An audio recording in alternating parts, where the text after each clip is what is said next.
Aloha! I'm Eric Anderson, pastor of Church of the Holy Cross, United Church of Christ in Hilo, Hawaii. And here's what I'm thinking. As the fourth Sunday of Advent approaches, I'm thinking about the first chapter of Matthew's Gospel. Matthew's account of Jesus' birth is, rather gloomy.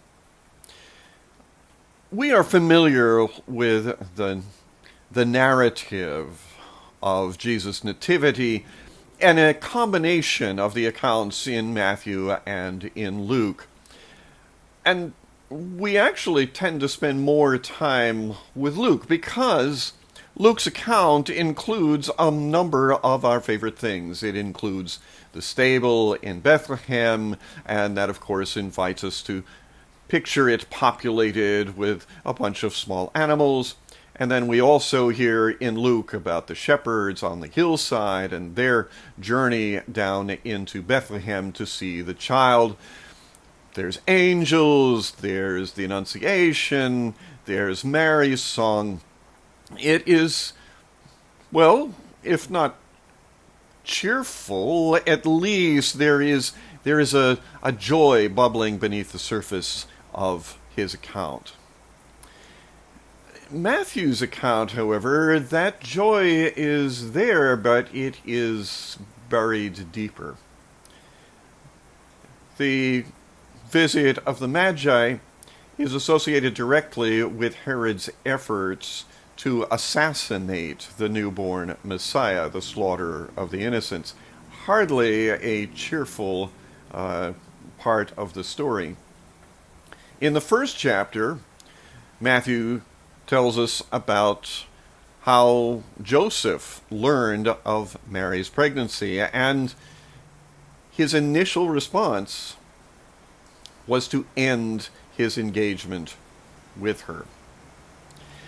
He only changed his mind when he heard from a messenger of God, not in a face-to-face conversation, but in a dream.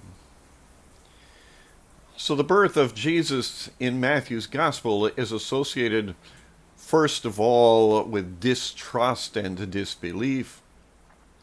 It is then followed up with this acknowledgement of messianic power and privilege, but that is also matched with the horrors of the slaughter of the innocents. Matthew's Gospel reminds us that the birth of the Messiah was not into a perfect world. In fact, the birth of the Messiah occurred because the world is not perfect, has not been perfect, and at least, as far as we can tell, will not become perfect until it is transformed. The birth of the Messiah comes in order to bring a lamp into the shadows. The birth of the Messiah comes because there is not enough love in the world. The birth of the Messiah takes place in order that we might fully accept the love of God, in order that we might return the love of God, in order that we might rejoice in the love of God. So as we come to this fourth Sunday in Advent, do remember the difficulties and the trials of the earth, but remember also that love came down at Christmas.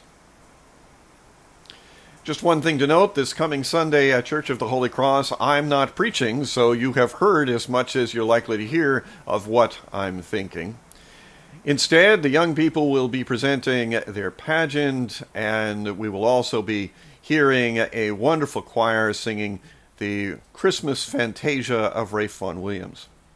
So I hope that you'll be able to either be present or to view those and participate in them via live stream or the recording on the internet. That's what I'm thinking. I'm curious to hear what you're thinking. Send me an email or leave me your thoughts in the comment section below. I'd love to hear from you. From Church of the Holy Cross UCC in Hilo, Hawaii, that's what I'm thinking.